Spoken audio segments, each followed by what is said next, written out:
मैं डॉक्टर राम कुमार सिंह, हिंदी अध्यापक, आप सभी का इस वीडियो व्याख्यान में स्वागत करता हूं। आज मैं केंद्रीय माध्यमिक शिक्षा बोर्ड दिल्ली द्वारा कक्षा 9 में निर्धारित पाठ्यपुस्तक क्षितिज भाग 1 के काव्य खंड से कबीर रचित साखी का भावार्थ स्पष्ट करूंगा। आप सभी एकाग्रता, शालीनता एवं शिष्टता के साथ सुनेंगे एवं समझेंगे। तो क्षितिज पाठ्यपुस्तक में 7 साखियाँ संग्रहित है। कबीर की 7 साखियाँ संग्रहित है। सबसे पहले मैं साखी का अर्थ बता देता हूँ। साखी का अर्थ है साक्ष्य के आधार पर कही गई बातें। यहाँ संकलित साखियों में प्रेम का महत्व, संत के लक्षण, ज्ञान की महिमा, बाह्याडंबरों का विरोध आदि भावों का उल्लेख हुआ है। तो पहली साखी है, ज्ञान सरोवर सुभल जल, हंसा केली कराही, मुक्ता फल मुक्ता चुगै, अब उड़ी अनत न जाही। इस साखी का अब मैं भावार्थ बता रहा हूँ। महात्मा कबीरदास ने इस साखी में यह बताया है कि मुक्ति का मार्ग हमें केवल प्रभु भक्ति से ही मिल सकता है और हमें उसी से परम आनंद की प्राप्ति हो सकती है। संत कबीर कहते हैं कि जल से परिपूर्ण संसार रूपी मानसरोवर में संत रूपी हंस स्वच्छंद रूप से जल विहार अर्थात जल क्रीड़ा करते हुए मुक्ता फल अर्थात मोती चूग रहे हैं। उन्हें इस संसार रूपी सरोवर में इतना आनंद आ रहा है कि वे अब कहीं दूसरी जगह नहीं जाना चाहते। तो यह रहा पहली साखी का अर्थ। अब दूसरी साखी है, प्रेमी ढूंढत मैं फिरो, प्रेमी मिले न कोई, प्रेमी को प्रेमी मिले, सब विष अमृत होई।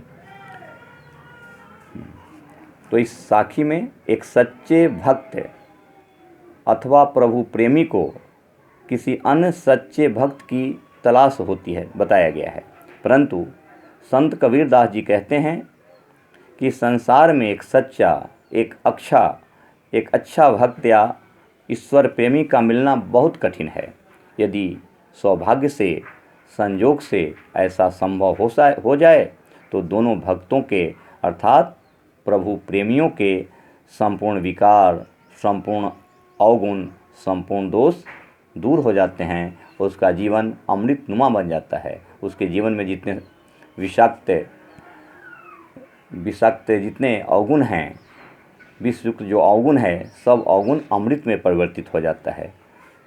तो यह रहा दूसरी साखी का भावार्थ। तीसरी साखी है, हस्ती चढ़िए ज्ञान को, सहज दुलीची डारी, स्वान रूप संसार है, भूकन दे झकमारी। तो यहाँ हस्ती शब्द आया है। हस्ती का अर्थ है हाथी। सहज मतलब सहज, आसान। दुलीचा मतलब गद्दी या गद्दा को कहेंगे, आसन को। स्वान रूप मतलब कुत्ता, स्वान मतलब कुत्तों को कहा गया है। भूकन मतलब भूकना। तो यह रहा कठिन शब्दों का अर्थ। अब मैं इसका भावार्थ बता रहा हूँ आप लोगों को। इस साखी में संत कबीरदास ने हमें संसार के द्वारा की जाने वाली निंदा की परवाह किए बिना ज्ञान के मार्ग पर चलने का संदेश दिया है। संत कबीर कहते हैं कि यदि सवारी ही करनी है तो ज्ञान रूपी हाथी पर सहजता का दुलीचा अर्थात गद्दा डालकर चढ़ो और कुत्तों अर्थात निंदा करने वालों अर्थात कुत्तों के भौंकने की परवाह किए बिना आन और शान से सवारी करो। आशय यह है कि हमें ज्ञानी विवेकी बनना चाहिए, पर हमारे अंदर नम्रता, शालीनता, शिष्टता का होना आवश्यक है। ज्ञानी को लोगों के कुछ कहने या फिर निंदा की परवाह किए बिना अपना कर्तव्य, अपना कार्य सदैव करते रहना चाहिए। इस साखी में संत कबीर का यही संदेश है। अब अगली साखी है, पखा पखी के कारणे, सब जग रहा भुलान, निरपख होई के हरि भजय, सोही संत सुजान। तो इस साखी का भावार्थ है, सबसे पहले इसमें जो शब्द आए हैं कठिन शब्द, पखा पखी शब्द का प्रयोग, चूँकि जनभाषा का प्रयोग कबीर ने किया है। तो पखा पखी शब्द का अर्थ है पक्ष विपक्ष, कारणे मतलब कारण, सुजान मतलब चतुर, यानी सज्जन ज्ञानी को भी कहा जा सकता है। अब इसका मैं भावार्थ बता रहा हूँ। इस साखी में महात्मा कबीर ने हमें एक दूसरे की तुलना करने की भावना का परित्याग करने का संदेश दिया है। संत कबीर कहते हैं कि पक्ष एवं विपक्ष के चक्कर में पड़कर लोग स्वयं को जातियों, धर्मों, संप्रदायों में खुद को बंट जाते हैं, खुद को बांट लेते हैं और सांसारिकता या सांसारिक उलझन में पड़कर अपने जीवन के असली उद्देश्य से भटक जाते हैं। इसलिए कवि का कहना है कि जो निष्पक्ष भाव से तटस्थ रहते हुए ईश्वर की भक्ति में तल्लीन रहता है, वस्तुतः वही ज्ञानी है, वही संत है, वही सज्जन है। अब साखी संख्या 5। हिंदू मुआ राम कही, मुसलमान खुदाई, कहे कबीर सो जीवता, जो दुह के निकट न जाई। यह निकट मतलब निकटी शब्द का अर्थ है निकट, दुह मतलब दोनों। तो अब मैं इस साखी का भावार्थ बता रहा हूँ। प्रस्तुत साखी में संत कबीरदास ने हिंदू मुस्लिम के आपसी भेदभाव को दूर करने का संदेश दिया है। हिंदू मुस्लिम जो आपस में झगड़ा करते हैं, विवाद पैदा करते हैं, उसको कबीर ने दूर करने का प्रयास किया इस साखी के द्वारा। यानी जो संदेश दिया है, हिंदू मुस्लिम का एकीकरण का संदेश दिया है। संत कबीर कहते हैं, हिंदू राम के नाम पर और मुसलमान खुदा के नाम पर लड़ते, झगड़ते, कटते, मरते रहते हैं।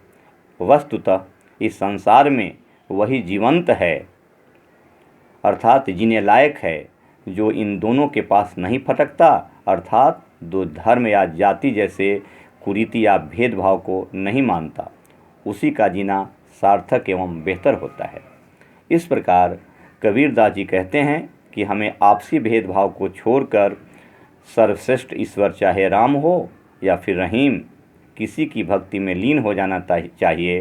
तभी हमें मोक्ष की प्राप्ति हो सकेगा।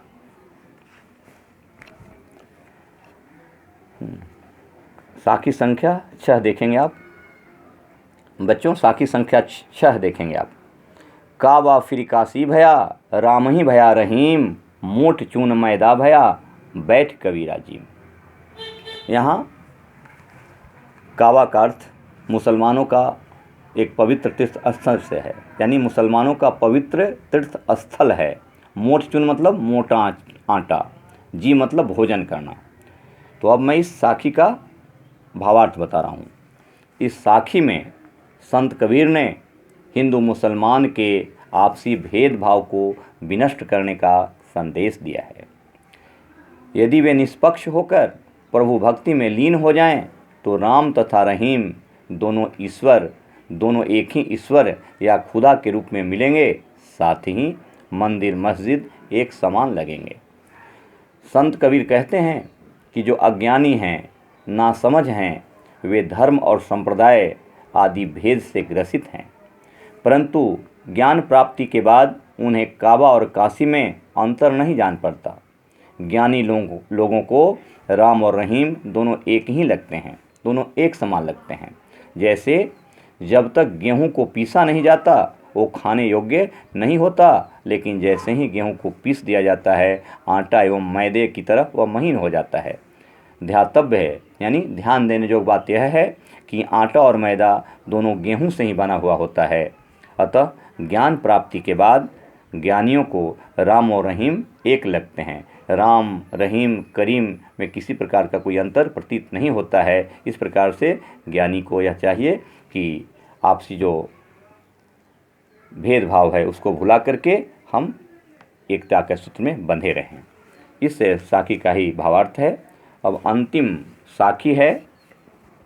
ऊंचे कुल का जन्मिया, जे करनी ऊंच न होई, सुबरन कलश सुरा भरा, साधु निंदा होई सोई। यहाँ जन्मिया शब्द है। जन्मिया मतलब जन्म लेकर, सुरा मतलब शराब, सुबरन मतलब स्वर्ण सोना, कलश मतलब घड़ा को कहा गया है।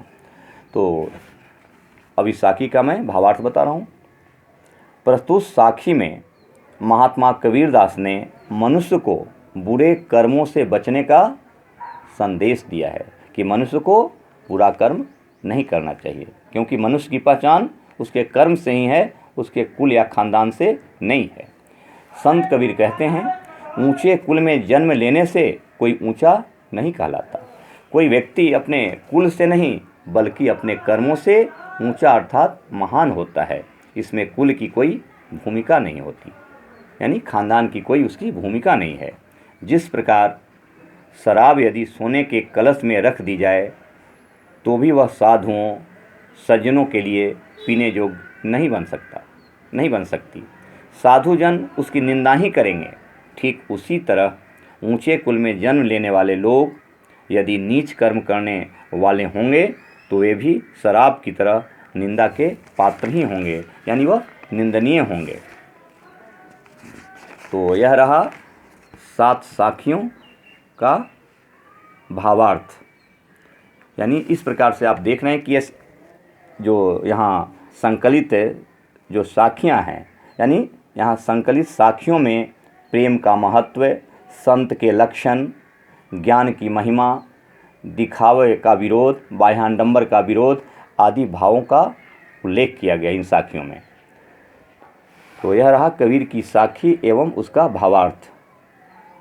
अब अगली कक्षा में जो कबीर का शब्द यानी पद है, उसका मैं भावार्थ बताऊंगा और इसके प्रश्नों पर भी हम लोग विचार करेंगे। धन्यवाद।